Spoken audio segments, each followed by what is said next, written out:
मुझसे तहरीक इंसाफ छुड़ाना चाहते हो, खुदा की कसम इस माथे पे गोली मार दो उधर गोली। ये मेरी जमात है। अली भाई, पीटीआई के साथ आप हैं, यानी इत्तलात है कि आप मैं पीटीआई फैज आपकी बात कर रहा हूँ। ये तो बात ही मुझे पता नहीं चली कहाँ से चली है। जहां तक आ गई है बात कि जी अली जैदी को तहरीक इंसाफ छोड़ना है, पहले क्लैरिटी से एक बात सुन लें सारे। सबको मैं कहना चाहता हूं, मैंने तहरीक इंसाफ उस दिन छोड़नी है जिस दिन इमरान खान ने तहरीक इंसाफ छोड़नी है।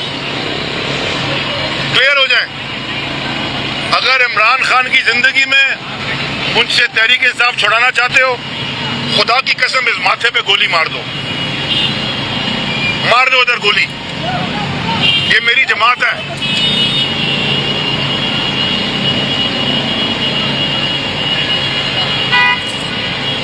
23 साल मैंने दिए।